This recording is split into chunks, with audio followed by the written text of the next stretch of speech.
2 minute पहिले सुरुवात बोल.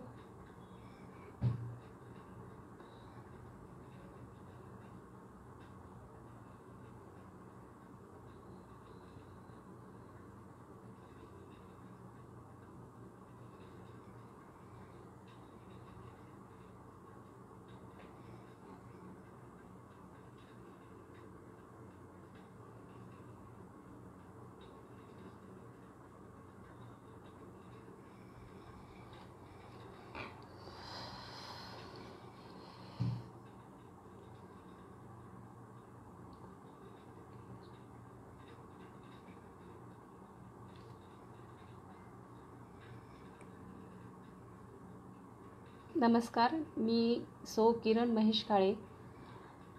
गेल्या 10 वर्षापासून मी औरंगाबादमध्ये सामाजिक कार्य करत आहे. यामध्ये 2 महत्त्वाचे मुद्द्यावर मी सध्या कार्यरत आहे. एक कचरा व्यवस्थापन आणि अन्न नासाडी. तर आपल्या भारतामध्ये आणि पूर्ण जगामध्ये जो अन्न नासाडीचा प्रश्न आहे तो खूप मोठा आहे. तर त्यासाठी आपण कितपत काम करू शकतो ह्याबद्दल मी आज तुम्हाला बोलणार आहे. आपल्या भारतामध्ये आणि जगामध्ये 200 कोटी जवळपास अन्न वाया जातं आणि भारतातली परिस्थिती पण खूप बिकट आहे. तर ह्यासाठी आपल्या औरंगाबादमध्ये 2014 पासनं अनंत मोताळे काका आणि वाजपेयी काका यांनी दोघांनी मिळून अन्न वाचवा समिती स्थापन केलेली आहे. तर त्या 2 साठीतल्या तरुणांनी ह्या कार्यासाठी म्हणजे रिटायरमेंट झाल्यानंतर खूप अविरत काम करणं चालू केलेलं आहे. तर त्या अन्न वाचवा समितीमध्ये मी एक सदस्य म्हणून काम करते. याला नमस्कार दादा, थँक्यू. वाजपेयी काका आणि अनंत मोताळे काका गेल्या 6 वर्षापासून या अन्न वाचवा संदर्भात खूप काम करतायत आणि आम्ही जवळपास 40 ते 45 जण आम्ही त्यांना सहकार्य करत आहोत. विशेष एक गोष्ट म्हणजे ह्यासाठी 22 महिला आहेत आम्ही. तर या 22 महिला आम्ही त्यांना रोज जेवढी मदत होईल, जसं खारीचा वाटा आहे अशा पद्धतीने काम करत आहोत. मला आनंद होतोय की आज तुम्ही मला स्वराज्य देशा या पेजवर बोलवलं. अन्न नासाडी या विषयावर बोलण्यासाठी मला आनंद झालाच, पण अभिमान पण वाटला आहे की आपण समाजासाठी जे काही करतोय तर आपलं कुठेतरी कौतुक होतंय. गेल्या माझ्या या 10 वर्षात ज्या सामाजिक कार्यामध्ये ओके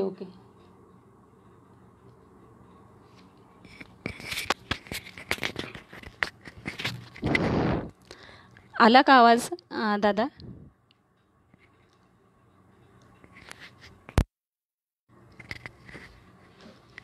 हॅलो, आवाज येतोय का?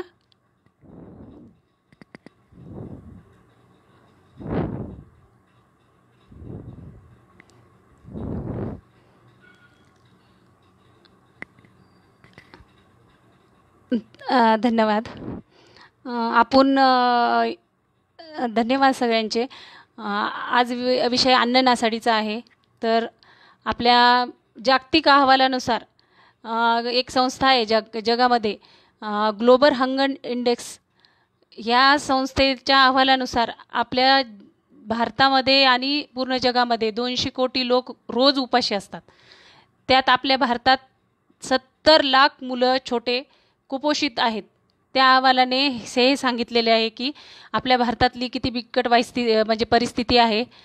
तर दरवर्षी आपल्या भारतातून 8 ते 8.5 लाख लोक मृत्युमुखी पडतात, फक्त अन्न भेटत नाही. आणि ही किती अत्यंत वाईट गोष्ट आहे. असं त्रास होतो ह्या गोष्टीमुळे. आपण कोण जबाबदार आहोत? आपण, सरकार की सगळेच? आपण सगळेच त्याला जबाबदार आहोत. आपण किती अन्न वाया घालतो ह्यासाठी आपण काय केले पाहिजे? तर आपल्या भारताचा ह्याच्यामध्ये नंबर 103 नंबरला आपण ह्या ऑर्गनायझेशननी जो ग्लोबल इंडेक्स आहे हंगर, त्यांनी आपल्याला 103वा नंबर दिलेला आहे. ओके. हे अन्ननासाडी कोणामुळे होती? तर ही आपल्यामुळे होती. तर आपण त्यासाठी काय काय करायला पाहिजे हे आज सांगणार आहे. आपल्या भारतामध्ये एक बेंगलोरला संस्था आहे, नॅशनल फूड ऑर्गनायझेशन. त्याच्या सर्वेनुसार आपल्या भारतामध्ये जवळपास 100 कोटी अन्न तयार होते आणि त्या अन्नातून 50% अन्न वाया जाते. लग्न सोहळ्यामध्ये अर्ध अन्न वाया जातं, अर्ध लोक न खाताच निघून जातात. घाई असते त्यांना आपल्या ठिकाणी वेळेवर पोचण्यासाठी. तर काहींना जेवण आवडत नाही, काहींना त्यांना दुसरीकडे जाऊन खायचं असतं वगैरे. तर ते मुलीच्या वडिलांनी जे अविरत प्रयत्न केलेला असतो आयुष्याची पुंजी हे करून, तर ते त्यांनी न खाता गेल्यामुळे ते वाया अन्न जातं आणि ते उकरड्यावर जातं मग. कारण ते अन्न पुन्हा औरंगाबादची टीम सध्या खूप काम केलेलं आहे त्यांनी. बऱ्याच हॉटेल्समध्ये जाऊन आम्ही हे लावलेले आहेत पोस्टर. हॉटेल्समध्ये आहेत, मोठमोठ्या कार्यालयामध्ये आहेत, सरकारी कार्यालयामध्ये आहेत, मंगल कार्यालयामध्ये आहेत. तिथे आमचे अनंत मोताळे काका आणि आमची पूर्ण टीम तिथे जाऊन ते पोस्टर लावून देतात की अन्न कसं वाचवायला पाहिजे आणि कुणाच्या पोटात कसं जायला पाहिजे. अन्न गेलेलं वाया किती नुकसानदायी आहे हे तुम्हाला माहितीच आहे. त्याच्यापासनं किती आपल्या पर्यावरणाला हानी आहे. या अन्नाला जर एक उपाय आपण प्रयोग केला तर आपल्या घरातच किती वास येतो. तर ते इतक्या प्रमाणात केलेलं असतं अन्न, तर ते किती म्हणजे वास येऊन त्याच्यातनं मिथेल नावाचा एक गॅस निर्माण होतो. त्या गॅसमुळं अन्न जे टाकलेलं आहे तर ते गॅसमुळं ते मिथेल आपल्या पर्यावरणाला किती नुकसानदायी आहे. त्यामुळे वायूमध्ये मिक्स होतो तो मिथेन गॅस सगळ्या, आणि ह्याला पाऊस पडायला तो किती व्यत्यय आणतो. याच्यासाठी आपणच जबाबदार आहेत. कार्यक्रमात अन्न वाया जाऊ नये म्हणून मला तरी वाटतंय, जसं लॉकडाऊनमध्ये सध्या कमी लोकांची संख्या लग्नाला बोलवत आहेत, तशी जर संख्या ठेवली तर नक्कीच त्याच्यावर काहीतरी उपाय होईल. कमी जेवण बनवले जाईल आणि कमी अन्न वाया जाईल.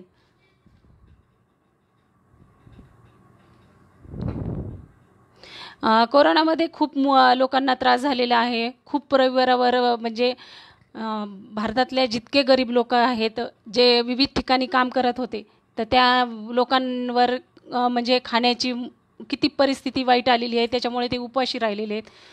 कारण असं होतं की लोक कोरोनाच्या भीतीपोटी कुणीच हे करणं गेलं, त्यांना अन्न देणं गेलं. ते पायी जात होते, उपाशी मारले कितीतरी त्यात लोक. त्याच्यामुळे म्हणजे त्या लोकांचं खूपच नुकसान झालेलं आहे. आणि आपल्या औरंगाबादमध्ये एक सर्वे करून एक सॅनिटरी इन्स्पेक्टर आहेत महानगरपालिकेचे, त्यांनी सर्वे केला आहे. त्या सर्वेमध्ये असं आढळून आलेलं आहे की एका कॉलनीतून आणि एका गल्लीमधून साधारण एक घरातून एक पोळी वाया जाते, तर ती एक पोळी उकिरड्यावर जाते. तर आपल्या औरंगाबादची लोकसंख्या जवळपास 4 लाख आहे. तर त्या 4 लाख लोकसंख्येची एक पोळी धरली तर 4 लाख पोळ्या वाया जातात, त्या उकिरड्यावर जातात. त्याचं किती नुकसान आहे. अन्नाची नासाडीवर कायदाच नाही आहे. आणखीन पण अण्णा हजारे सरांनी आणि बऱ्याच लोकांनी यावर उचलून धरलं होतं, पण सरकार त्या दृष्टीने काहीच करत नाही आहे. हॉटेलमध्ये अन्न वाया जाऊ नये म्हणून हॉटेलवर थोडं मेनू ठेवावं आणि सरकारने त्यावर लक्ष द्यावं की ह्याचा सदुपयोग काय होईल हॉटेलमधल्या अन्नाचा, ह्याच्यासाठी काहीतरी करायला पाहिजे. ते कुठंच हे करत नाही. यासाठी शहरामध्ये काही संस्था काम करत आहेत. रोटी बँक म्हणून आहे, तर ती रोटी बँकला आपण जर अन्न दिलं तर ते स्टोरेज करून सगळ्यांना, जसे कॅन्सर हॉस्पिटल आहे, घाटी आहे, ह्या ठिकाणी ते देतात. त्याच्यापासून ते चांगलं म्हणजे त्यांना फूड भेटतं. हॉस्पिटलमध्ये जे नातेवाईक आलेले आहेत त्यांना, कारण गाव इथे कोणच आधार नसतो आणि त्यांना खायला पण नसतं, त्यावेळेस ही त्यांना मदत होते. आणि जे उड्डाण पुलाखाली जे भिकारी बसलेले असतात त्यांना पण हे करतात. आमच्या टीममध्ये सगळ्यांचे नंबर गेलेले आहेत बाहेर, तर त्या ज्यांच्याकडे नंबर आहे ते आम्हाला फोन करून आम्हाला सांगतात की असं असं अन्न इथे इथे उरलेलं आहे ह्या कार्यक्रमामध्ये, तर आम्ही ते रोटी बँकला देतो. औरंगाबादमध्ये सुरुवात अनंत मोतळे काकांनी केलेली आहे.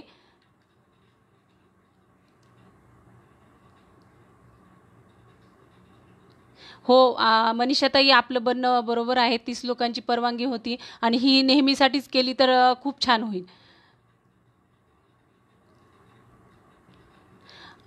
हे बरोबर आहे की बरेच पुरुष मंडळी जेवतात बाहेर आणि घरी सांगत नाही, त्यामुळे अन्न वाया जाते. मग त्या गृहिणीला एक तर खावं लागतं उशिरा, नाही तर मग डायरेक्ट डस्टबिनमध्ये टाकून द्यावा लागतो. त्याच्यापासून बायोगॅस पण होऊ शकतो, पण ते त्याच्यासाठी बरंच हे आहे प्रिपरेशन, पण प्रत्येकाचं म्हणणं असतं करायचं नसतं, त्याच्यामुळे तो एक बराच मोठा प्रश्न आहे.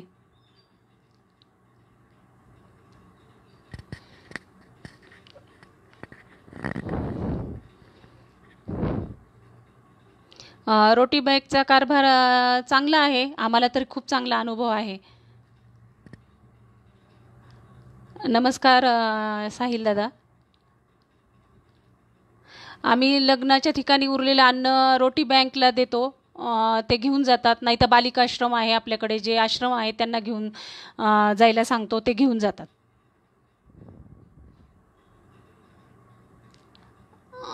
ऑनलाईन की ऑफलाईन मला नाही कळालं रामदादा.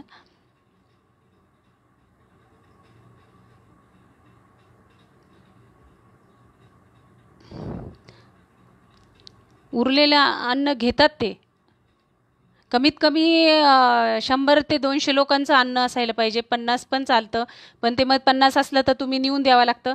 नाही तर फ्री ऑफ कॉस्टमध्ये रोटी बँकचे लोक येतात, स्वच्छ भांडे असतात, ते घेऊन जातात.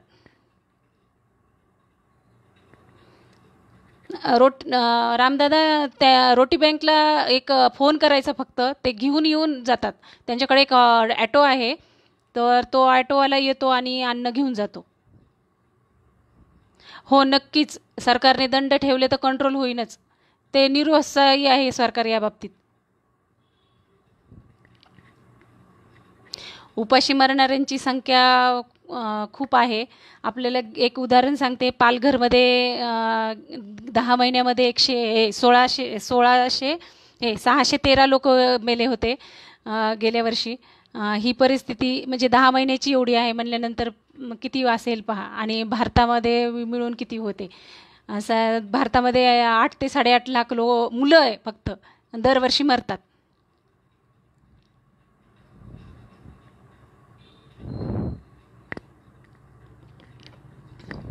आणि हॉटेलमध्ये त्यातले त्यात थाळी सिस्टीम असते. त्या हॉटेलमधल्या थाळी सिस्टीममध्ये आपण किती अन्न खातो, आपल्याला किती भूक असते, आपण तेवढं अन्न खाऊ शकत नाही. विविध भाज्या, एक तर 7-8 प्रकारच्या भाज्या असतात, 2 प्रकारच्या हे असतात पोळ्या, स्वीट 2-3 प्रकारचे चाट असतात. ह्याच्यामध्ये आपण चाट खाण्यातच पूर्ण चाट होऊन जातो. मग राहिलेलं अन्न ते आपण खात नाहीत. मग घेतानीच कमी घ्यावं, पण ते त्यांचं असतं की नाही, ते वाढतातच. मग ते उरलेलं अन्न ते डायरेक्ट डस्टबिनमध्ये फेकून देतात. आम्ही स्वतः दिलेले आश्रमांना अन्न नेऊन त्यांना अगोदर फोन करून सांगावं लागतो की असं असं अन्न आहे, की तुम्ही घेऊन जाताल का. तर त्यांचा जर स्वयंपाक झालेला नसेल तर ते घेऊन जातात, असेल तर नाही म्हणून सांगतात. त्यावेळेस रोटी बँकवाले घेऊन जातात. हो, विश्वास आहे.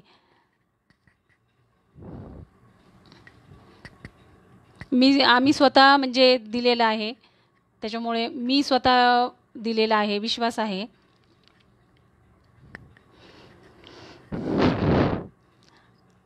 या औरंगाबादची टीम तसं तर औरंगाबादमध्ये पण करते, पण आम्ही औरंगाबादचे जितके समजा आमच्या कॉन्टॅक्टमध्ये शहरं आहेत, तर प्रत्येक शहरामध्ये आम्ही प्रयत्न करतो मार्गदर्शन करायचा आणि लोकांचे मनं बदलायचा की अन्न कसं आहे वाचवायचं, कसं वाया न घालायचं, त्याच्यापासून काय नुकसान होते पर्यावरणाला. तुम्ही यावर्षी पाहिलं का किती लॉकडाऊनमध्ये कार्यक्रम झाले नाही, त्यामुळे अन्न पण वाया गेले नाही, प्रदूषणही कमी झालं. यावर्षी जूनमध्येच पावसाला सुरुवात झाली आणि पाऊस पण किती छान पडतोय. बाहेरचं वातावरण तुम्ही अनुभवत असताना, ऊन स्वच्छ, श्वास घ्यायला हवा पण स्वच्छ, एक आल्हाददायी वातावरण पडतं. दादा त्यांचे नंबर आहेत, मी देऊ शकते आपणास. सगळ्यांसाठी ते चांगले आहे आणि प्रत्येकाने ह्याच्यावर काम केलं पाहिजे. सरकारकडे सगळ्यांनी मिळून आपण मागणी केली तर करायलाच पाहिजे. अन्न वाया जाऊ नये म्हणून आपण एकतर घराघरातून जी सामानाची लिस्ट आहे ती कमी करायची, जेवढं लागेल तेवढंच घेऊन यायचं, जास्ती घेऊन यायचंच नाही. आपण लांब लिस्ट करतो, मॉल वगैरेमध्ये गेल्यानंतर मग तिथं काहीतरी दिसतं वेगळंच, मग ते घेतो. मग ते आल्यानंतर मग ते त्याचं नंतर कळतं की त्याचा काहीच उपयोग नाही, मग त्याच्यामुळे ते अन्न वाया जातं.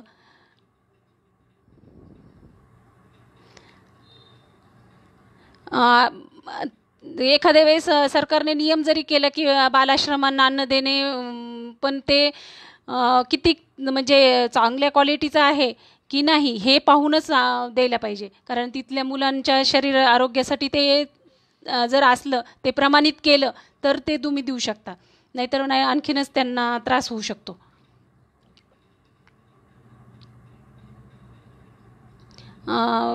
विष्णू राठोड, आपण पेजवर नंबर टाकते मी. आपल्याला सहभाग घ्यायचा असला तर आपण सहभाग घेऊ शकता.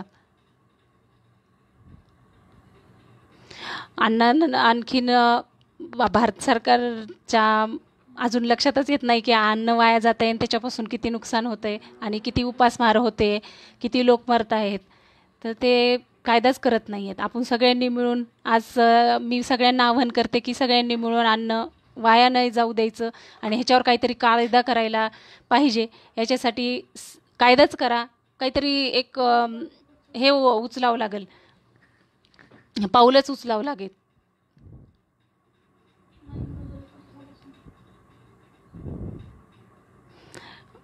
महिला जितक्या जबाबदार आहेत तितके सगळेच जबाबदार आहेत. मुलांना कधी महिलांनी इतके अविरत कष्ट करून स्वयंपाक केलेला असतो, पण अचानक मुलाचा मूड बदलतो की नाही आज मला ही भाजी खायची नाही आहे, मग वायाच जातं ते. एखाद्या वेळेस पुरुष बाहेरून खाऊन येतात, पण बायकोची आता काय बोलावं म्हणून लगेच थोडंसं खातात राहिलेलं, मग ते वाया जातं. एक ते बाईच जबाबदार नाही आहे आणि संदेश पण देते की बायकांनी थोडं मोजून मापूनच केलं पाहिजे.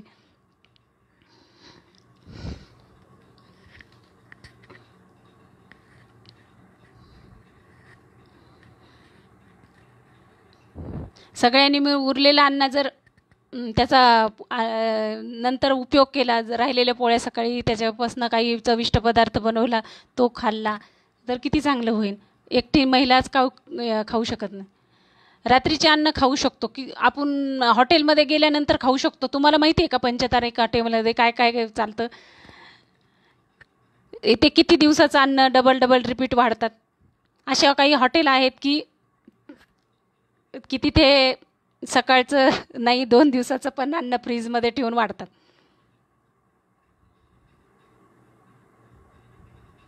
हो मनीषा मॅडम, ते बरोबर त्याच्यात आज रात्रीचं अन्न कारण उशिरा जर गेलं तर ते सकाळी देतात, सकाळी दुपारी जे दिलेलं अन्न रात्री बरोबर लगेच देतात. काय असतं व्यंकटदादा की एखादा कार्यक्रम असतो, असं वाटतं की 500 लोकांना सांगितलंय, मग तो आचारी म्हणतो नाही आपण 700 लोकांचा स्वयंपाक करू.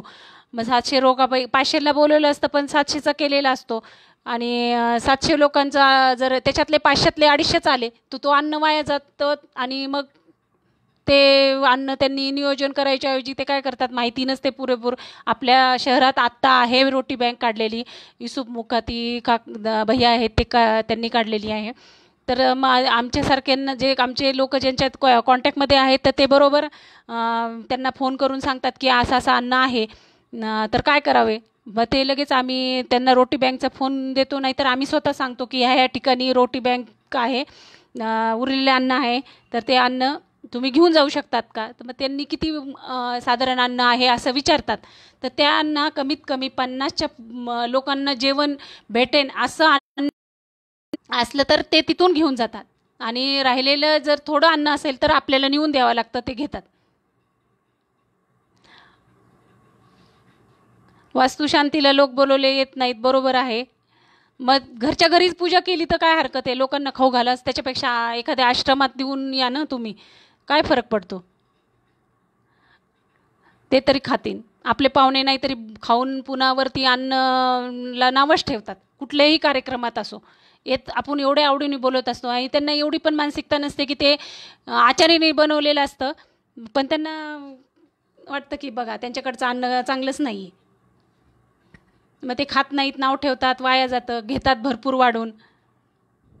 त्याच्या आत्ताच्या ते बफे सिस्टीममध्ये उलट जास्त अन्न वाया जाते. पंक्तीमध्ये मला तर असं अनुभव आहे की खाली बसून जे जेवत होते आणि तुम्हाला लागेल ते सारखं सारखं फिरून विचारत होते किती लागेल किती लागेल.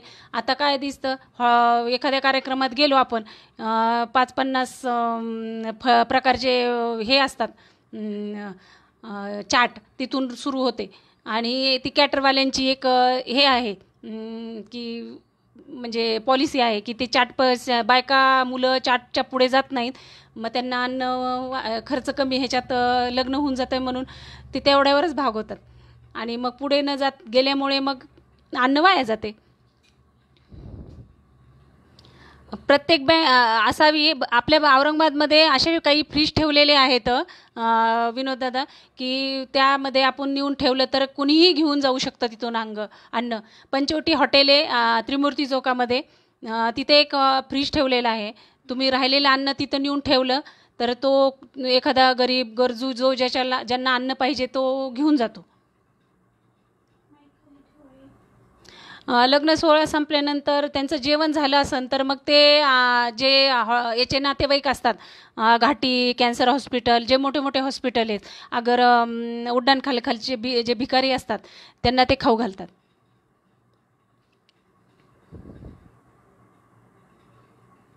अन्न वाचवा समिती प्रत्येक ह्याच्या शहरात असावी. प्रत्येक म्हणजे एरियाची गरज नाही.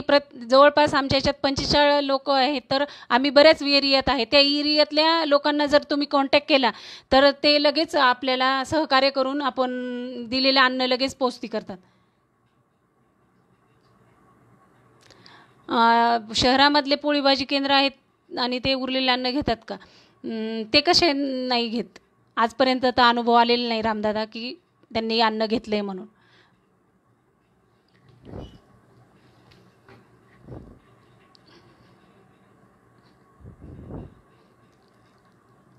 या कामासाठी जितके होईल तितके लोकांनी प्लीज जर हे करायला सहकार्य केलं तर आणखीन चांगलं होईल.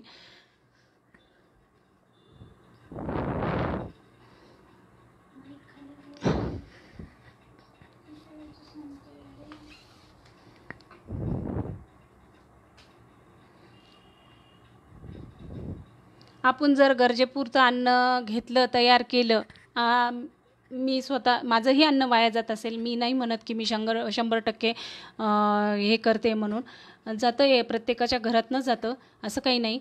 पण शक्यतो मोजून पोळ्या करते. तुम्ही चक्क विचारते की तुम्ही किती पोळ्या खाणार, मी इतक्या इतक्या पोळ्या तुमच्या करते. मग राहिलेलं मी माझ्या एरियात जे कुत्रे आहेत, अगर गाय आहे, त्यांना खाऊ घालते.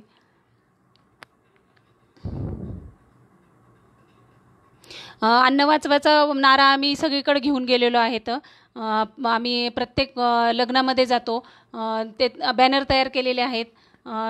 त्याच्यामुळे त्या बॅनर घेऊन जातो आणि प्रत्येक जेवणाच्या पंक्तीला आम्ही ते घेऊन सांगतो की तुम्ही अन्न जे आहे ते वाया घालू नका, लागेल तेवढंच खा. आणि प्रत्येक ह्याच्यात हे करतो. 1 मार्चला तर आम्ही प्रत्येक मैत्रिणी मिळून जवळपास एक टार्गेट ठेवतो की किती पोळ्या बनवायच्या, त्या पोळ्या बनवतो आणि रोटी बँकला देतो. त्याच्यामुळे रोटी बँक घेऊन जाते आणि बरेच जणांचे घरं चालतात. ज्यांनी खरंच गरीब आहेत त्यांना अन्न पण मिळत नाही आणि म्हणजे स्वयंपाक करण्याची त्यांची तेवढी हे पण नाही, कॅपॅसिटी नाही, इतक्या गरीब आहेत. मग त्यांना त्याचा फायदा होतो, अन्न पण वाया जात नाही.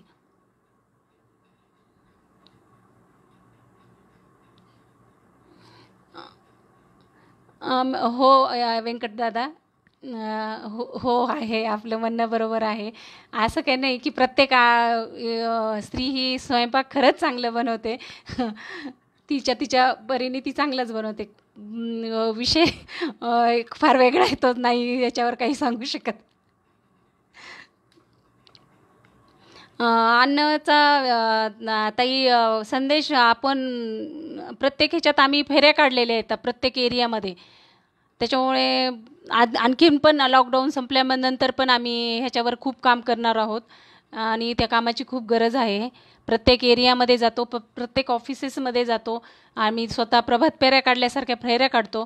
विशेष म्हणजे अन्न वाचवा समितीच्या टीमने इतके उपक्रम राबवलेले आहेत की लग्नामध्ये जाऊन तर आहेच, पण प्रत्येक ह्याच्यामध्ये दुष्काळग्रस्तांनासुद्धा खूप मदत केलेली. गेल्या वर्षी आम्ही 15 टन अन्न भिक्षांदेही ह्या कार्यक्रमाखाली पूर्ण म्हणजे शहरामध्ये भिक्षा मागितली, तर 15 टन अन्न गोळा झालं. त्या 15 टन अन्नाचं आम्ही पॅकिंग केलं, 10-15 किलोचे.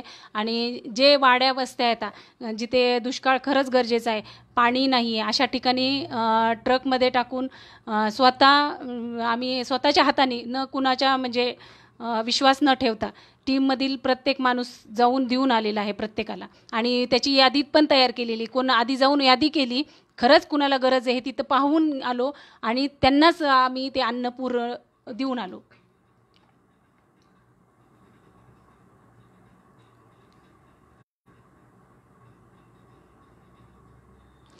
बरोबर आहे ज्ञानेश्वर दादा, की मानसिकता जोपर्यंत बदलत नाही तोपर्यंत काहीच होऊ शकत नाही.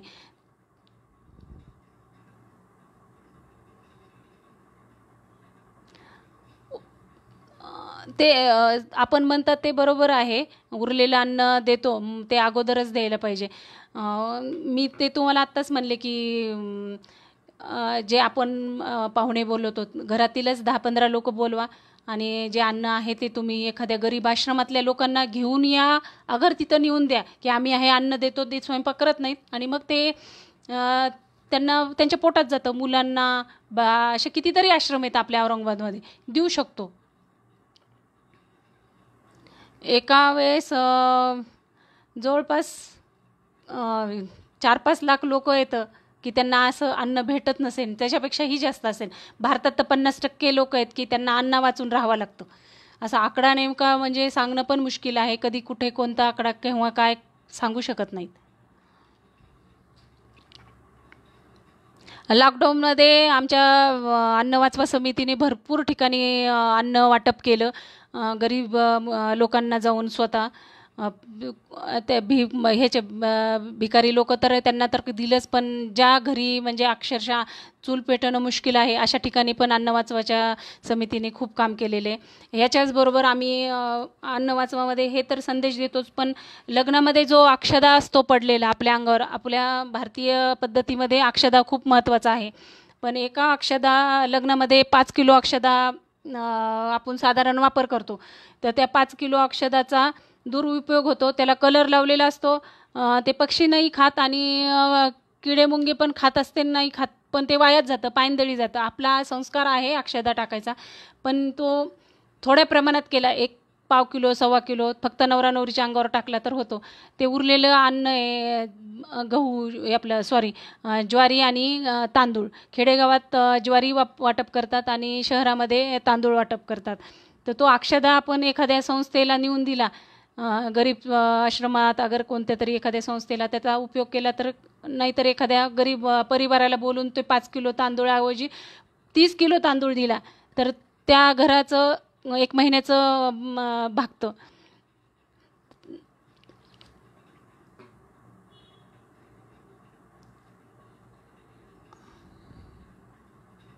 गेल्या वर्षी आम्ही गणपतीमध्ये जवळजवळ 12,000 लोकांचं अन्न वाया चाललं होतं. ते गेल्या वर्षी 12,000 लोकांना ते अन्न दिलं, भूक भागवली.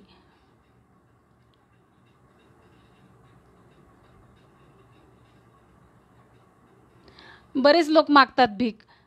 माझ्याकडे एक आजोबा येतात दरवर्षी. रोज मी भीक न घालता त्यांना खाली बसून इथे जेवण करून मग जा सांगते. कारण ते पैसे मागतात. अन्न तर पैसे घेऊन ते काय उपयोग करतात काय माहिती. तिकडे जाऊन चांगलं करतात की वाईट करतात. त्यांना म्हणते आधी जेवण करा मग जा. मी पैसे देणार नाही दुसरं काही देणार नाही. असं प्रत्येकाने केलं तर चांगले. आपल्या औरंगाबादमध्ये काही लोकांचा तर व्यवसाय झालेला आहे. आमची गाडी गेली आहे, आम्हाला पैसे नाही येतं. खूप ठिकाणी असं फिरतात. 2 जोडी असतात, वयस्कर असतात. मग सगळ्यांना क्यू येते, बाबा खरंच गाडी गेलेली आहे. काही काही वेळेस तर ते एकाच एरियात फिरतात. तर असं सांगावं लागतं तुम्ही एरिया तरी बदला. हे त्यांचा एक बिझनेस झालेला आहे.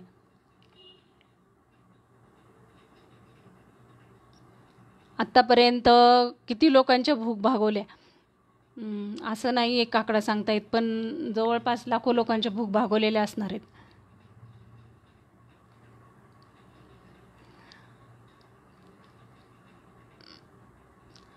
संपूर्ण महाराष्ट्रात आमची टीम फक्त औरंगाबादमध्ये आहे, पण त्याचे सध्या चालू आहे की बाहेर पण असावी. आमच्या जे संपर्कातले आहेत विविध शहरामध्ये, तर तिथे पण चालू केली आहे. आधी आपल्या रोटी बँकनं सुरुवात केलेली आहे औरंगाबादमध्ये. पुन्हा एका मुंबईच्या इस्मानी तिथे पण एक रोटी बँक तयार केलेली आहे. त्यांनी तिथून पण ते कार्य चांगलं करतायत.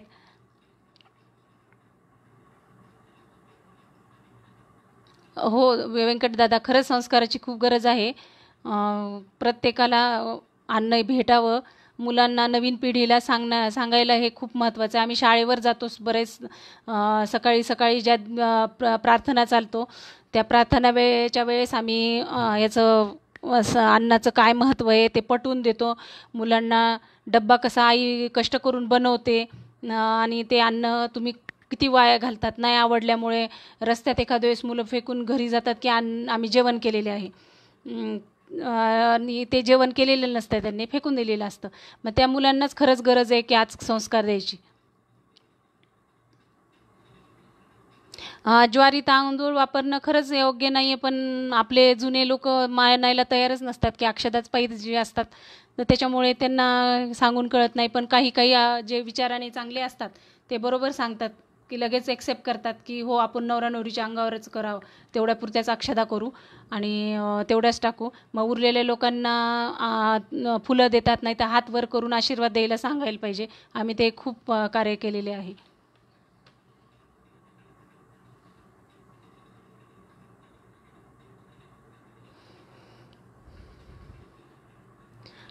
बरोबर आहे. अनाथ आश्रमामध्ये अन्न देऊन लग्न केलेले खूप चांगले.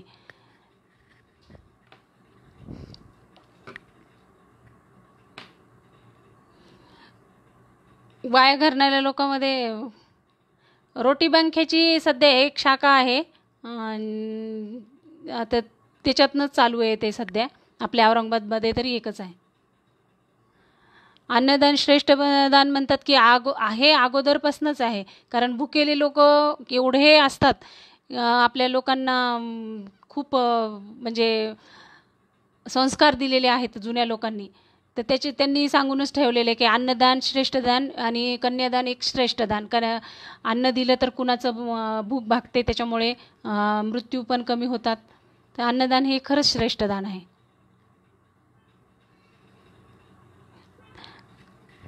नमस्कार मंगेश दादा.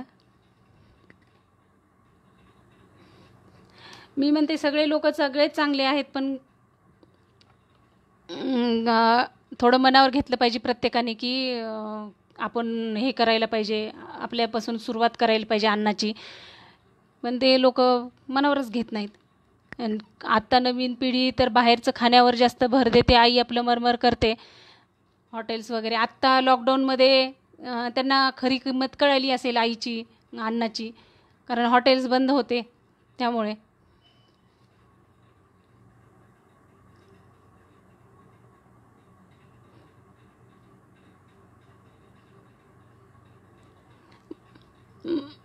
माझं असं मत आहे की कमी स्वयंपाक बनवा, भरपूर खा, अन्न वाया घालू नका, पर्यावरणाला नुकसान करू नका. अन्नासाठी किती असंख्य लोक मरत आहेत, त्यांचा विचार करा. मी लॉकडाऊनमध्ये जेवढे माझे कामवाले आहेत तर त्यांना मदत केली आणि माझ्या घरच्या लोकांनी सगळ्यांनी कमी प्रमाणात अन्न केलं. म्हणजे हे केलं आम्ही, थोडंसं अन्न वाचवलंच. आणि आमच्या ज्या एरियातले कुत्रे आहेत, कारण सगळे हॉटेल्स बंद होते. मी ज्या एरियात राहते तर माझ्या एरियामध्ये जास्ती करून हॉटेल्स आहेत, तर त्याच्यामुळे जवळजवळ 30-40 कुत्रे आहेत. तर त्या कुत्र्यांना रोज 4-5 पोळ्या जेवढे होते माझ्यानी तेवढं केलं. नियोजन कसं करावं, अन्न कसं वाचन ह्याचं नियोजन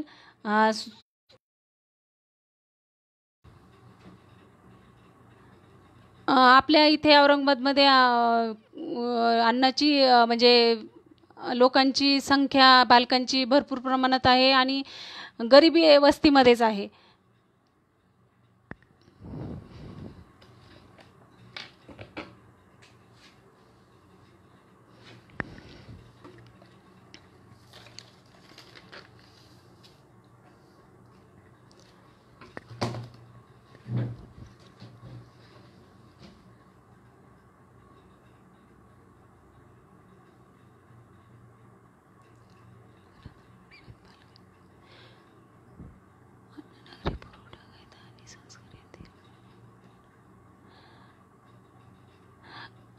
व्यंकटदादा, आपल्याकडे अन्न नागरी पुरवठा कायदाच नाही आहे अंमलात आणखीन आलेला. त्या कायद्यासाठी सध्या खूप प्रयत्न चालू आहे. आम्ही जवळपास 1 ते 1.5 लाख लोकांच्या सह्या घ्यायच्या सध्या टार्गेट ठेवलेलं आहे लॉकडाऊननंतर.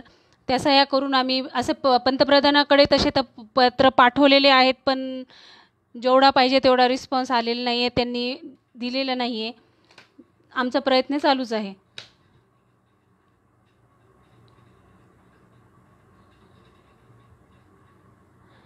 अपंग मुलांसाठी काय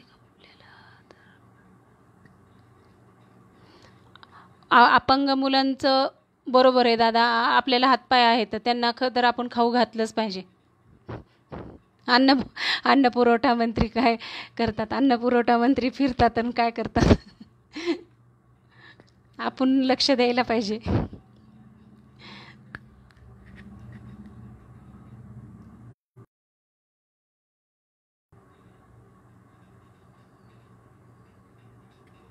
बरोबर आहे, नुसते नावालाच आहेत. सध्या लॉकडाऊनमुळे फावत आहे त्यांचं पण.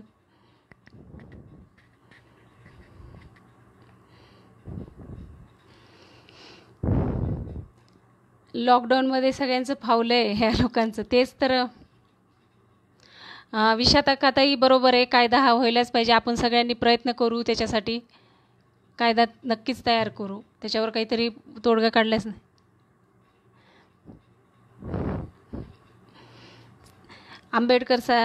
बाबासाहेब आंबेडकर सरांनी जे लिहून ठेवले संविधान, त्याच्यात त्यांनी मंत्रिपद दिले का नाही दिले मी एवढी पण म्हणजे त्याच्याबद्दल नाही सांगू शकत, पण मंत्रिपद दिले त्यांनी काय माहिती.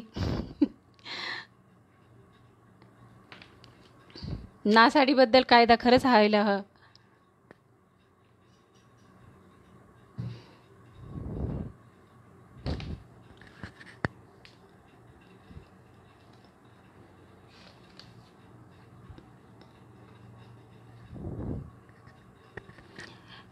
जिम्मेदार आपण सर्वच. एका हाताने टाळी थोडी वाजत असती. आपणच म्हणतो, पण सरकार पण त्याच्यावर कायदा अंमलात आणलं तर मग आपण पण त्याच्यावर स्ट्रिक्टली पालन करू ना. कायदाच नाही तर काय लोक करतील. सगळ्यात अगोदर लग्न समारंभ, वास्तुशांत्या, आणखीन 10वा 13वा जो काय होतो त्याच्यावर पण कायदा पाहिजे. आणि हॉटेलवर तर सगळ्यात अगोदर पाहिजे. हॉटेलमध्ये खूप अन्न वाया जाते. हॉटेलमध्ये एकदा केलेलं बनवलेलं अन्न ते लगेच फेकून देतात ना. आपण जर खायला नकार दिला तर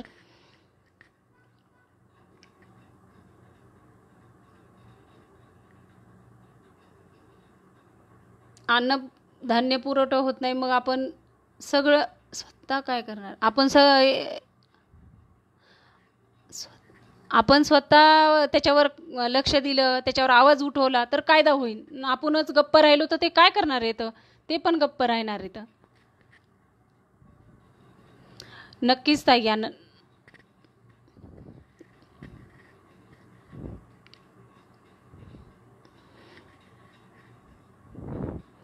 माझ्या एकटीसाठी नाही आहे, हा सगळ्यांसाठी आहे.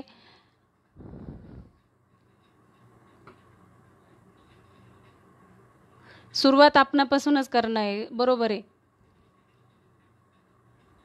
ही खरं तर सगळ्यांची जिम्मेदारी आहे, अन्न वाया घालू नये.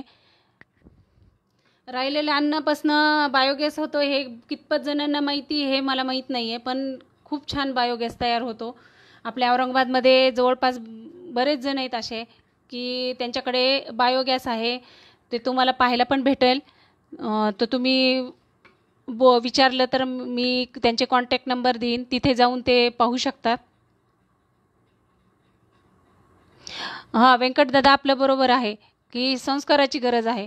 कारण आजची पिढीवर खूप गरज आहे संस्कार घालण्याची. कारण त्यांना बाहेरचं खाण्याची चटक लागलेली आहे आणि बाहेरचं एवढं महागडं खातात, घरचं अन्न वाया जाते. पुरुष मंडळी जातातच, त्यांच्या पार्ट्या चालतातच. माझा असा संदेश आहे की अन्न न सांडता, खराब करता, न उकरण्यावर जाता आपण आपलं अन्न आपल्यापुरतं जेवढं करता येईल, स्वच्छ सात्विक जे करून खाता येईल आपल्या हातानं, ते आपल्या शरीरासाठी एक उत्तम आहे. तर ते तुम्ही पालन करा. नियोजन सांगायचं म्हणलं तर घरापासून नियोजन करणं आहे. ह्यात पूर्ण कुटुंब सहभागी झालं पाहिजे. पुरुष मंडळी घरातली विशेष म्हणजे आणि मुलं. खरं घरातली करती गृहिणी आपली काम करते, स्वयंपाक बनवते. चुकून एखाद्या वेळेस वाईट होतं, खराब होतं अन्न. ते अन्न आहे पण त्याला नाव ठेवू नये, माझं तरी असं म्हणणं आहे. एखाद्या वेळेस कमी जास्त होऊ शकतं, पण ते नाव ठेवून खातात. नाही आवडली ताट लोटतात. हा संस्कार नाही आहे, पण आजकालचे मुलं करतात. नवरा बाहेर जाऊन खाऊन येतो, त्यांनी पण टाळलं पाहिजे. आमच्या टीममध्ये माहिती दिली जाते की अन्न कसं नासाड नाही होऊ दिली पाहिजे, अन्न वाचवायची. आणि अन्न करड्यावर कसं जाऊ नये, अन्नाचा सदुपयोग कसा व्हावा आणि कुणाचे तरी पोटात 2 घास जावे. अन्न हे पूर्ण ब्रह्म आहे हे सांगत आहोत आम्ही. वारंवार सगळ्यांना मार्गदर्शन करतो, बऱ्याच ठिकाणी कार्यक्रमात जातो. काही लोक स्वतःहून आम्हाला लग्न कार्यात बोलवतात की आमच्या लग्नात या आणि तुम्ही लोकांचं मार्गदर्शन करा, लोकांना सांगा.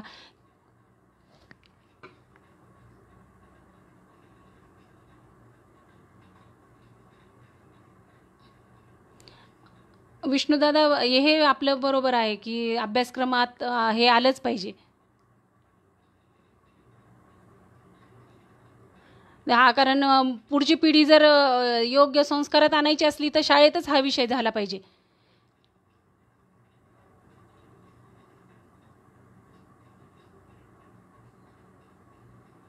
पनिशमेंट तर द्यायलीच पाहिजे मनीषाताई, बरोबर आहे तुमचं. त्यांना 2-3 दिवस जेवायलाच दिलं नाही पाहिजे.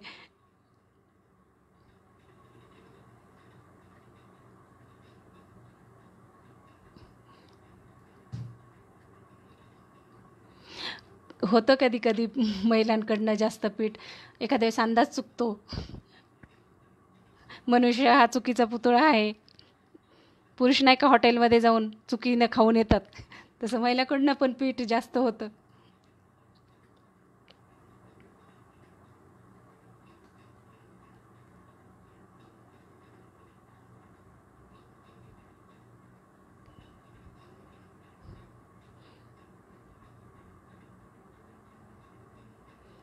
अन्न मिळवण्यासाठी बरोबर होतं, 50% लोकांचं स्थलांतर होतं. 50% लोक आहेत उपाशी आपल्या भारतातले.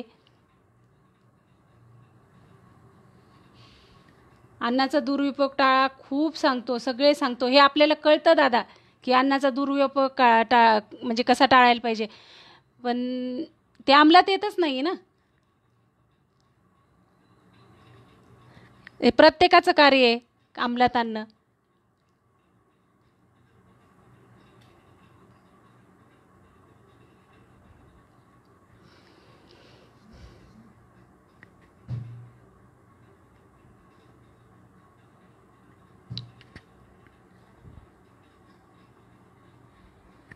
आपण आजपासून संकल्प केला की म्हणजे आम्ही असं केलेले पण आहे प्रत्येक याच्यामध्ये जाऊन की संकल्प करा की कमी थाळीमध्ये जेवण घ्या आणि पूर्ण अन्न आपलं स्वच्छ थाळी करा. आपले कमिशनर म्हणजे आपले पोलीस कमिशनर, महानगरपालिकाचे मधले सगळे कर्मचारी वगैरे शपथ घेतलेली यासाठी. सिडकोचे ऑफिसमध्ये घेतलेली आम्ही शपथ आमच्या टीमने. प्रत्येक ठिकाणी आनंद मोताळे काका, वाजपेयी काका आणि आमचे बरेचसे ज्यांना जमेन ते जण प्रत्येक जातात आणि त्यांच्याकडनं शपथ घेतात की थोडं खा, थोडं घ्या थाळीत आणि पूर्ण खा. थाळी कशी स्वच्छ ठेवा. कितपत ते पूर्ण पुन्हा करतात शपथ घेऊन हे माहीत नाही, पण हे जर केलं तर चांगलं. अनंत मोताळे काका आता रिटायर झालेले आहेत. ते एस टी खात्यामध्ये इन्स्पेक्टर होते, डिप्युटी इंजिनियर म्हणून काम केलेले आहे त्यांनी. आणि अनंत मोताळे काकांनी स्वतःनी एवढं ह्यावर लक्ष केंद्रित केलेलं आहे की वयाच्या मानाने ते एवढं हे करतात, धावपळ करतात यासाठी. वाजपेयी काका पण की पूर्ण म्हणजे प्रत्येक एरियामध्ये जाऊन लोकांचं मार्गदर्शन, त्यांचे प्रत्येकाचे हे करतात, म्हणजे विचार चेंज करायचं काम करतात. आणि आमचा या म्हणजे पूर्ण टीमचा एक मोठा पाठकईचा कणा आहे तो अनंत मोताळे काका आणि वाजपेयी काका. त्यांच्यामुळेच हे काम करू शकतो आम्ही.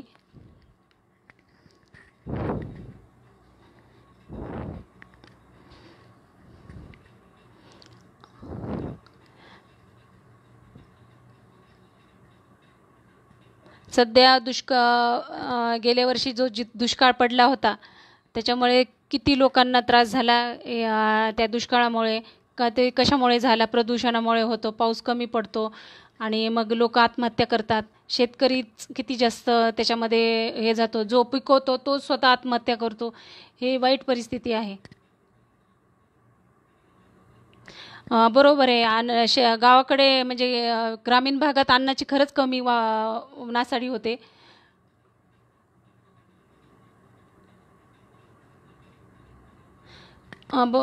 प्रबोधन व्हायला पाहिजे. आम्ही करतोय प्रबोधन, पण खूप कमी लोक आहेत त्याचं हे घेणारे. प्रबोधनाचं ऐकतात आणि मग लगेच विसरून जातात, सोडून देतात.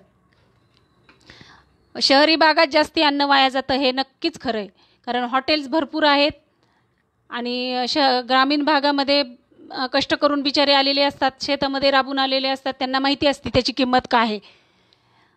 एका भाकरीसाठी दिवस दिवस राबतात ते. मग त्या भाकरीची किंमत त्यांनाच खरी माहिती असते, आपल्या लोकांना माहिती नसते शहरातल्या. त्यामुळं ते अन्न वायाच जाऊ देत नाहीत.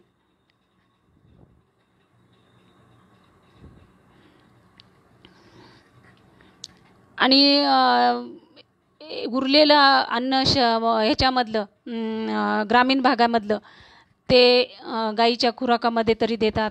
त्यांच्याकडे शेळ्या असतात, त्यांच्याकडे कुत्रे असतात. ते अन्न ते बरोबर खाल्लं जातं, ते उकरड्यावर जात नाही. त्याच्यामुळे नुकसान होत नाही. शहरी भागामध्ये त्यातली त्यात मेगा सिटीमध्ये अन्न जास्ती वाया जातं. बरोबर आहे. अन्न पिकवले जाते ना ग्रामीण भागात, त्याची त्यांना माहिती आहे. आवश्यकच चित्रपटामध्ये मी म्हणते टी व्हीवरच रोज दाखवली तर काय हरकत आहे, चित्रपटातच दाखवायची काय गरज आहे. कारण जास्ती करून संख्या रोज जर पाहिली तर टी व्ही पाहणारी जास्त आहे. चित्रपट काय एक दिवस पाहतो आणि निघून येतो आपण. ज्या दिवशी रिलीज झाला त्याच्या एक दिवस तो चित्रपट आपण पाहू शकतो. मग नंतर आपण तो चित्रपट पाहायला थोडी जातो. तर रोज टी व्हीवर यांनी शासनाने एक छोटी क्लिपच करायला पाहिजे. जसं चित्रपटगृहामध्ये आपण जनगण म्हणतो तसं केलं तर बरं होईल.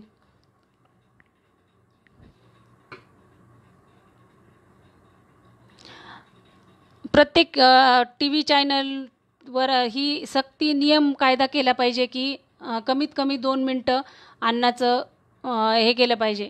ग्रामस्वच्छता अभियानामध्ये जसं टॉयलेटचं महत्त्व त्यांनी सांगितलं तसं अन्नाचं महत्त्व का बरं नाही सांगायला हवं.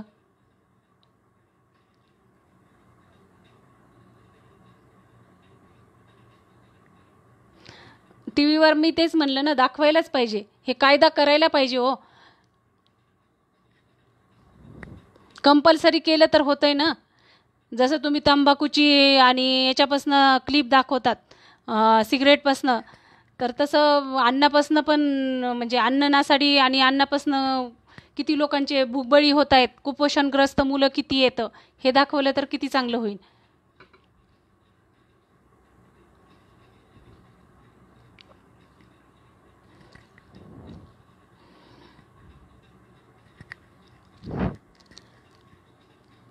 यावर्षी आता लॉकडाऊनमुळे मोठे समारंभ वगैरे होणार नाहीत, त्याच्यामुळे अन्न नासाडी होणार नाही आहे.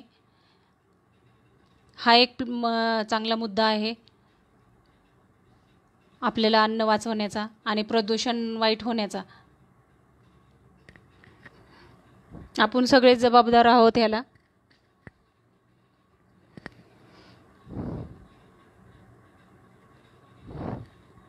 आपण आपल्या पेजला बोलवलं, मला खूप खूप धन्यवाद दादा.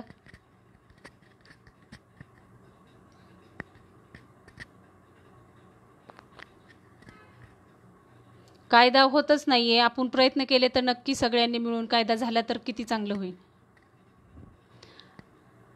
त्यासाठी आमच्या अन्न वाचवा समितीकडनं कितीतरी वेळेस लेटर गेलेलं आहे PM सरांकडे आणि त्याच्यावर कायदा व्हावा म्हणून खूप आपण स्वाक्षरी अभियान केलं तर होऊ शकतं.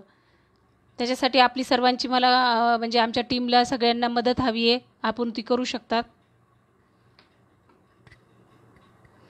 कायदा लागू सरकारच करू शकते, कोण करणार आहे.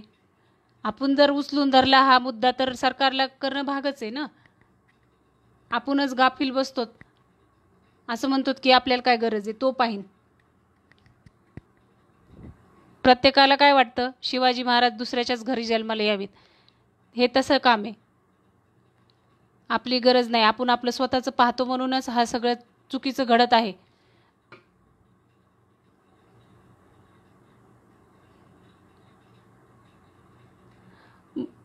विष्णुदादा बरोबर आहे आपलं.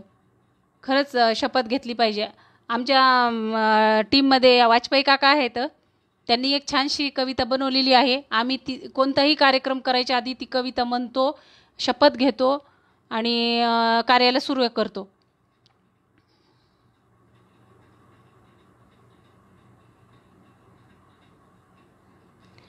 त्यांना आता व्यंकटदादा आत्ता कळायला असन हॉटेलमधलं कसं आहे आणि घरचं कसं आहे. घरचं हे सात्विकच असतं. ती बाई मन लावून स्वयंपाक केलेली असती. तो तिथलं शेफ कचकच कचकच करून कसं बनवतो, किती दिवसाचं शिळं खाऊ घालतो हे काहीच माहीत नसते. पण त्याच्यामध्ये टेस्टिंग पावडर टाकलेली असती, त्याच्यामुळे त्यांना ते चवीचं लागतं. पण जी बाई दिवसभर मेहनत करून करते ना, तिलाच विचारा ते काय कष्ट करून करते.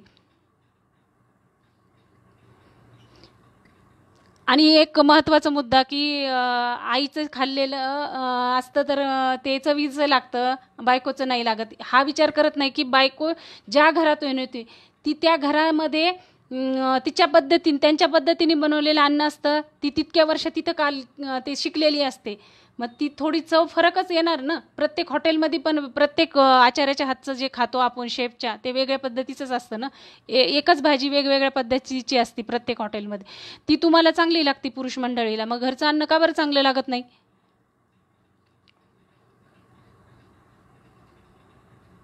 कष्टकऱ्यांना स्वतः माहिती असतं काय कष्ट करून कसं केलेलं असतं.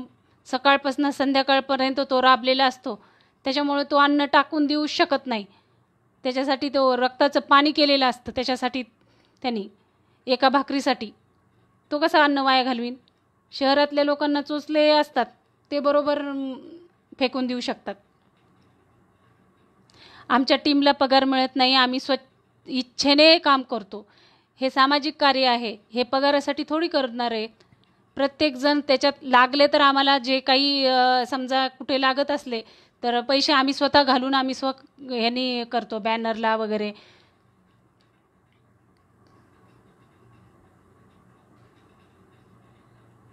आम्ही प्रतिभाताई आम्ही प्रत्येक ठिकाणी जातो आणि जागृती करतो. जे लग्न समारंभ असतात मार्च ते म्हणजे डिसेंबरपासूनच लग्न सराई सुरू होती मेपर्यंत.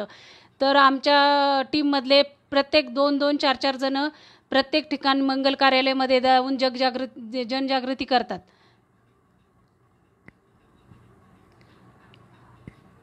फुकट कार्य आम्हाला वाटत नाही ते फुकट आहे, आमची जिम्मेदारी आहे. आम्हाला देवानी तेवढी बुद्धी दिली असं आम्ही समजतो की आपल्याला त्याच्यातलं हे झालेलं आहे. तर काय फरक पडतो? समाजकार्य करताना पैशाची अपेक्षा न ठेवता केलेलं कधीही चांगलं असतं आणि आम्ही ती भावना ठेवूनच आम्ही समाजकार्य करतो.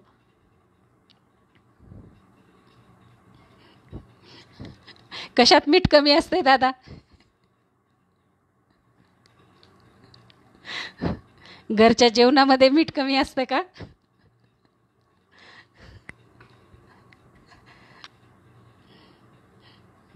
बाहेरच्या जेवणामध्ये हॉटेलमध्ये जे अजिनोमोटो चायनीज मीठ टाकतात म्हणून ते तुम्हा लोकांना चांगलं लागतं वाटतं नाही का? आणि घरचं चांगलं लागत नाही.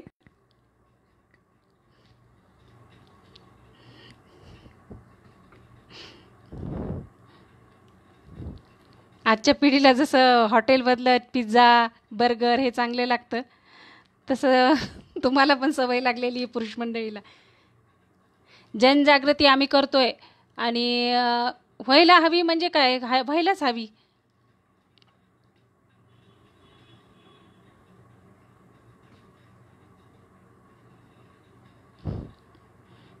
हो बरोबर आहे मनीषाताई, जास्त टाकून द्या म्हणजे कळेल.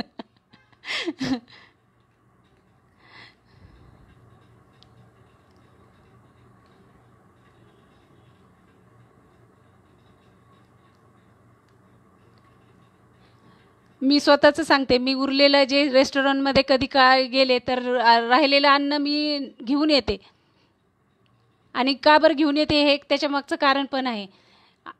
माझी कामवालीला नाही जाऊ शकत हॉटेलमध्ये, तिला इतकं शौक आहे हॉटेलमधलं खायचा. कधी कधी तर मी तिच्यासाठी पण पार्सल मागवते कामाच्या वेळेस, मग ती आल्यावर नंतर खाते. तुम्ही म्हणता शिळं देते, पण ती म्हणती ताई मला आवडतं, मला दिलेलं चालेल. मग आम्ही दोघी मिळून स्वतः जेवण करतो, ते ती पण खाते आणि मी पण खाते. रोज माझ्या घरी माझी बाई जेवण करून जाते. सूचना देतात बरेच जण, लग्नात पत्रिका देतात. आमच्या अक्षय शिंदे म्हणून आहे, त्यांनी तर पूर्ण लग्नामध्ये पूर्ण पोस्टरबाजी म्हणजे म्हणून चुकीचं आहे, पण हे पोस्टर लावले होते त्यांनी, मोठे मोठे बॅनर लावले होते की अन्न वाया घालू नका म्हणून सांगितलं होतं त्यांनी. पण लोक कसं घालतातच.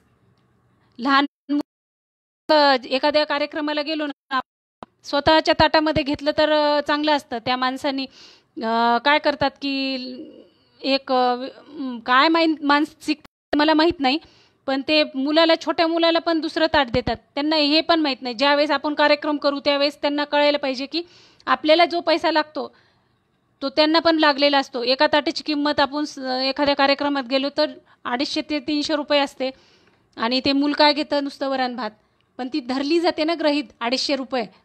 हे कळत नाही ना. तेच जर ताट आपण पुन्हा त्या ताटात आपण मुलांनी घेतलेले आपण जेवलं तर काय फरक पडतो?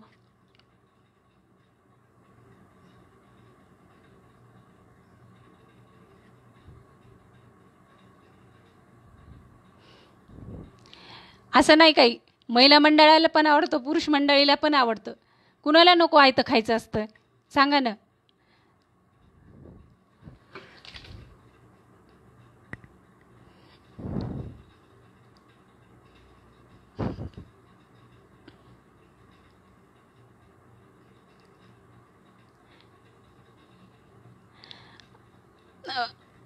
बरोबर आहे प्रतिभाताई आपलं, की अन्न वाया जाऊ नये गरज आहे. आणि हे प्रत्येक शाळेतून क्लासमधून जनजागृती करणे खूप गरजेचं आहे. प्रत्येक शाळेमध्ये जसं प्रार्थना होते, तर त्या प्रार्थनेच्या वेळेला तुम्ही एक 2 मिनटं जर मुलांना सांगितलं की अन्नाचं महत्त्व आणि नासाडी, अगर प्रत्येक शाळेमध्ये तिथल्या प्रिन्सिपलनं एक 6 महिन्यातनं एकदा, नाही तर 1 वर्षातनं एकदा अन्नावर हे करायलाच पाहिजे, एक लेक्चर ठेवायला पाहिजे. जसं शारीरिकतेच्या स्वच्छतेसाठी ठेवतो, कचऱ्याच्या स्वच्छतेसाठी ठेवतो, तसं अन्नाची नासाडी न होऊ देण्यासाठी पण प्रत्येक शाळेने, प्रत्येक क्लासने, प्रत्येक ऑफिसमध्ये जिम्मेदारी आपली आहे. म्हणून हे जर लेक्चर ठेवलं, अगर त्यांना सांगितलं तर किती चांगले. आणि प्रार्थनेच्या वेळेस मुलांना छोट्या छोट्या रोज रोज बिंबवलं की अन्न वाया घालू नका, अन्नाची नासाडी करू नका, नक्कीच पुढची पिढी नक्कीच चांगली होईल.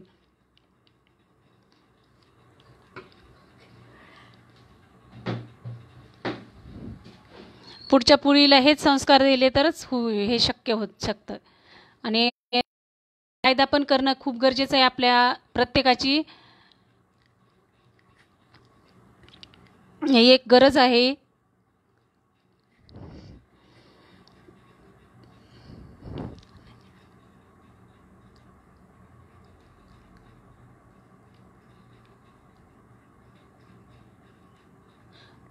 बरोबर आहे विष्णू दादा, आणलं तर काय फरक पडतंय. वेगवेगळे आपण आपले पाहुणे घेऊन बसलो तर त्या लग्नातल्या मुलीच्या वडिलाचा भार तरी कमी होईल. तो पैसा तिच्या भविष्यासाठी तरी वापरेन तो. कारण शक्यतो आत्महत्या ह्या मुलीचं लग्न जवळ आलेलं आहे, मुलगी आहे, शेतकऱ्यांची जी आत्महत्या होते ह्या कारणासाठीच होते.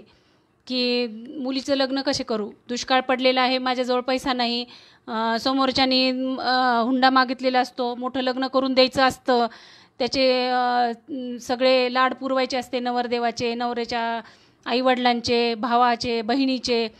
मग हा पैसा कुठून आणन, म्हणून शेवटी तो आत्महत्या करणं, स्वतःचं जीवन संपवणं ह्या निर्णयाकडे वळतो आणि मग आपलं स्वतःचं आयुष्य संपवून घेतो. भरपूर लेखकाने लिहिलेले आहे ह्या संदर्भात पुस्तकं, पण वाचतंय कोण? वाचतच नाही. वाचलं तरी ते वाचण्यापुरतंच असतं.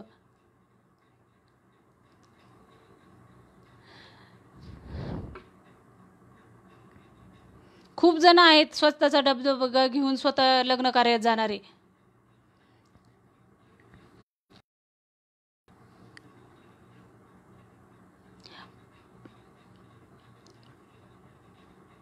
शाळेत मी स्वतः पाहिलेलं आहे. आता ह्याच्यावरती बोलणं योग्य आहे का नाही. शाळेमध्ये अन्न म्हणजे जे खिचडी वाटतात ते मुलांसाठी असतं, पण टीचर पण खातात स्वतःचे रिकामे डबे आणून. मी एकदा औरंगाबादच्या महानगरपालिकेच्या शाळेवर सर्वेक्षण ऑफिसर म्हणून गेले होते आणि बऱ्याच वेळेस डब्बा आणायच्या, म्हणजे तो डब्बा येतो त्यावेळेस गेले होते. तर तिथं असं जाणवलं की मुलांना थोडा डब्बा घेऊन खिचडी देतात आणि टीचर लोकच जेवण करून तो डब्बा पूर्ण घेऊन घरी जातात.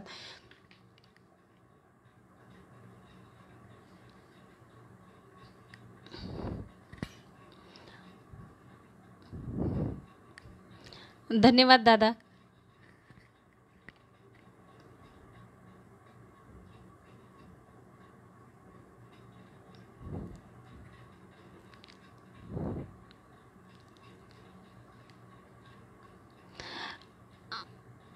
सगळे या विषयावर दुर्लक्ष करतात दादा.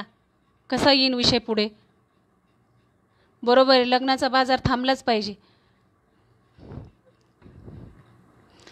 मुलगा, नवऱ्याचे मुलाचे आईवडील आणि नवरी मुलीचे आईवडील यांनी रजिस्टर मॅरेज केलं आणि जो आणण्याचा खर्च आहे तो एखाद्या संस्थेला, अगर न तुम्ही देता संस्थेला, तुमच्या मुलांच्याच भविष्यासाठी तो डिपॉझिट केला कुठे एखाद्या बँकेमध्ये, अगर त्यांना घर घेऊन दिलं तर ते त्याच्या भविष्यासाठी चांगलाच आहे. नाही तर एखाद्या अनाथ आश्रमाला, एखादा चांगली काम करते अशी संस्था आहे, नाही तर त्या पैशातून वृक्षारोपणही केलं तरी खूप चांगलं आहे. बरोबर आहे, लग्न हा घरगुतीच कार्यक्रम राहायला पाहिजे. आणि मला तरी वाटतंय लॉकडाऊन नंतर बरेच लोकांना हे जाणीव झालेली आहे की लग्न आता कशा पद्धतीने केले पाहिजे. काही लोकांनी ठेवलेत लग्न बरेच जणांनी जमून की लॉकडाऊन संपत आहे मग आपण मोठ्या पद्धतीने करू. कायदाच आणायला पाहिजे की लग्न एवढ्याच लोकांना एवढ्याच परवानगी आहे तर शक्य होईल, नक्कीच शक्य होईल.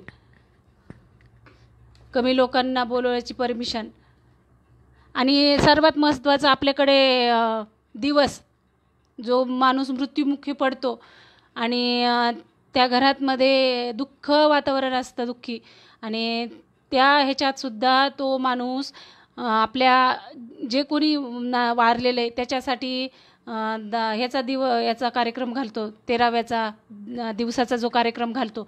अपेक्षा असते की त्याला खूप लोक येते आणि खाऊ घालावे, पण तिथे खाऊ नये 13व्याचं म्हणून मानसिकता असते तेव्हा हे अन्न जाते.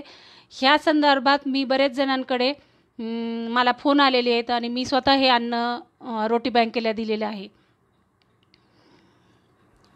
बरोबर आहे, लग्नात प्रतिष्ठा त्यांना दाखवायचं असतं आम्ही किती मोठे तर किती मोठे, हेच काही नाही, पण हे चुकीचं आहे. मी सुद्धा माझ्या मुलीचा वाढदिवस मोठा केलेला आहे आणि पहिल्या वेळेस केला तर वाईट, नंतर माझे डोळे उघडले, मग नंतर अनाथ आश्रमाचाच केला.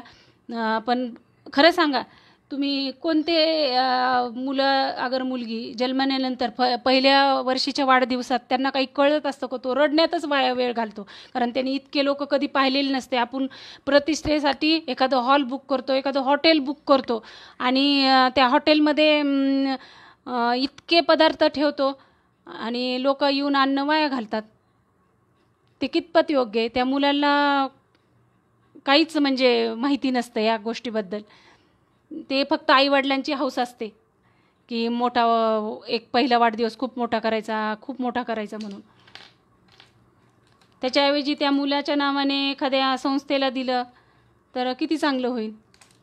नाहीतर मी तर माझ्या स्वतःचं असं मत आहे की एखाद्या 10व्या 13व्या एखादा मृत्यू झालेला माणूस आहे, त्या मृत्यू झालेल्या माणसाचा 13वा अगर 10वा करण्याऐवजी जो खर्च होईल साधारण 15,000 साधारण कुटुंबातल्या लोकांना येतो.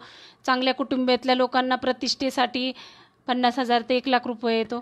त्याऐवजी जो मृत्यू माणूस पडलाय, मुखी माणूस, त्या मृत्युमुखी माणसाच्या नावाने एखाद्या शाळेच्या विद्यार्थ्याच्या नावाने की पहिला आला मॅट्रिकला, 12वीला, 7वीला, त्या मेरिटमध्ये जो मुलगा आलाय त्या मुलाला एक पहिलं बक्षीस 1,001, 2,001 असं दिलं तर ह्याची हे पण होईल, म्हणजे सदुपयोग पण होईल. आणि ते डिपॉझिट झालेले पैसे FD केल्यावर दरवर्षी त्याच्यावर व्याजावरच त्या पुढच्या नवीन येणाऱ्या विद्यार्थ्याला पुन्हा ते पुरस्कार दिले जाईल आणि त्या नावाचं पण त्या माणसाच्या दरवर्षी पिढ्यानपिढ्या चालत राहील की हे माणसातर्फे हे बक्षीस भेटतंय बाबा, ती पण समाधान राहते. लग्न घरासमोर लावलं तर जुनी पद्धत तर तशीच होती, पण नंतर मंगल कार्यालय झाले, मग त्यांचा व्यवसाय चालला पाहिजे ना. ते लगेच आपल्या काय हे उचलतील की बघा असं म्हणतोय हे आपण.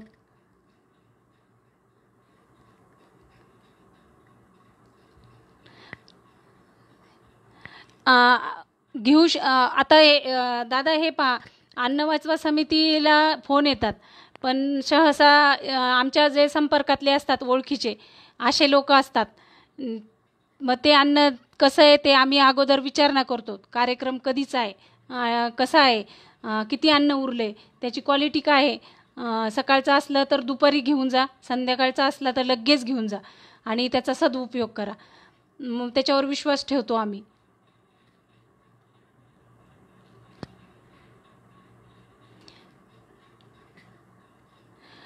बरोबर आहे विष्णुदादा, अभ्यासक्रमात खरंच असलं पाहिजे हा विषय.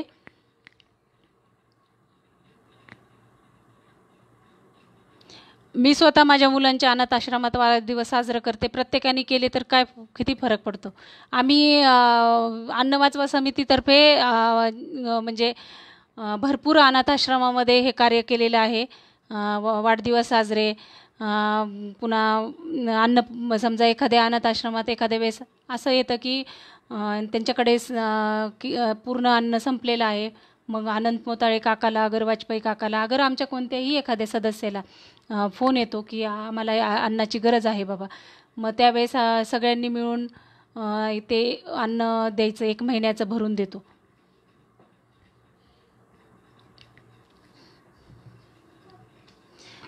प्रत्येकाची जबाबदारी असायला पाहिजे की अनाथ आश्रम हे कशामुळे व्हायला लागलेत, कशामुळं म्हणजे त्यांची बिकट परिस्थिती आहे आणि कोण जबाबदार आहे. तर हे आपणच सर्व लोक आहेत जबाबदार. त्यांना मदत केली तर त्यांचं पण होऊ शकतं. एखाद्या मुलाचं शिक्षणाचा पण खर्च देऊ शकतो. लग्न, वाढदिवस, अगर बरं आता एक फॅड निघालेलं आहे की पार्ट्या करणं. कोणची झालं की पार्टी करतो आपण, म्हणजे काही पण सेलिब्रेशन पार्टीशिवाय तर होतच नाही. त्याच्याऐवजी तिथे जाऊन तुम्ही पार्टी केली तर किती चांगलं आहे एखाद्या अनाथ आश्रमात.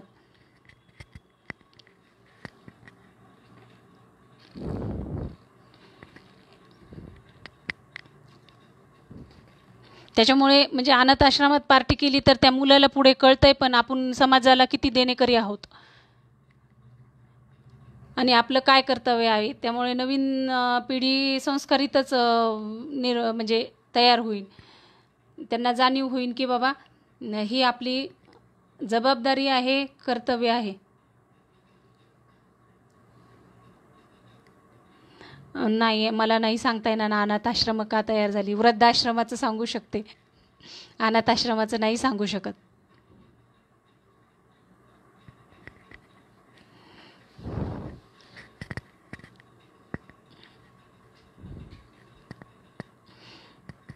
विष्णुदादा धन्यवाद.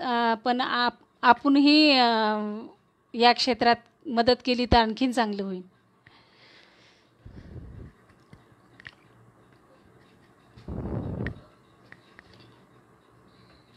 वृद्धाश्रम आत्ता तयार झाले तर खेडेगावात नाही आहेत, फक्त ते शहरामध्ये आहेत. एवढं लक्षात ठेवा, कारण शहरातल्या लोकांना वेळ नाही आहे. वयस्कर लोकांची अडचण निर्माण होते. मग अशा वेळी मग यांची सोय म्हणून ते वृद्धाश्रमामध्ये ठेवायला लागले. तर सेल्फलेस झाले, तर स्वतःपुरतं पाहण्याचं सवय लागलेली आहे आजकालच्या पिढीला. आणि त्यांना ते माहीत नाही आहे की आपल्या आईवडिलांनी आपल्यासाठी किती काम केलेले, कष्ट केलेले, आपल्याला वाढलेले, आपल्याला संस्कार दिलेले. आपण जे आत्तापर्यंतच्या ज्या या स्थानावर आहेत फक्त आपल्या आईवडिलांमुळे आहेत, ते विसरून जातात. कारण असं जुने लोक म्हणतात की 60 बुद्धी नाटी. ते 60 वर्षाचे झाले की लहान मुलांसारखं वागतात, चिडचिडे होतात, त्यांचे काहीतरी त्यांना विकार जडलेले असतात. मग ते करायला कुणालाच वेळ नसतो. त्याच्यामुळे मग त्यांची सोय कुठं तर वृद्धाश्रमामध्ये. ते शहरामध्येच आहे फॅड, खेड्यात नाही आहे. कारण खेड्यामध्ये सगळ्याला माहिती असतं की आजी आजोबा असले की आपल्या मुलावर संस्कार होतात. शहरातल्या लोकांना अडचण वाटते आजी आजोबांची.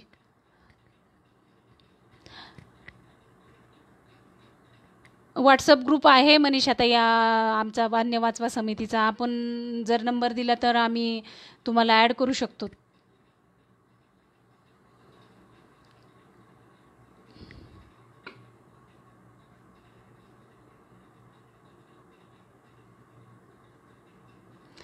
तुम्ही विष्णुदादा मुरलीदादाकडे नंबर दिला तुमचा तर तुम्हाला अन्न वाचवा समितीमध्ये ॲड करता येते.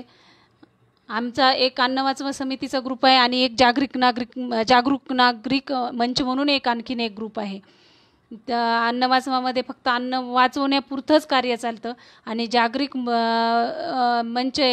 नागरिक मंचमध्ये आपल्या शहरातील विविध ज्या काही समस्या आहेत त्या संदर्भात कार्य होतं. अनंत मोताळे सरांचा नंबर दिलेला आहे, आपण तो हे करताय. मी दादाकडे रोटी बँकचा नंबर देते, तुम्ही तो रोटी बँकचा नंबर पण घ्या, केव्हाही संपर्क करा. ते लगेच एक 20 मिनिटात फोन केल्यानंतर हजर असतात. आणि त्यांना काही पैसे पे करायची गरज नाही. ते पैसे घेता आपलं अन्न घेऊन जातात, ते त्यांच्या स्वतःच्या खर्चाने.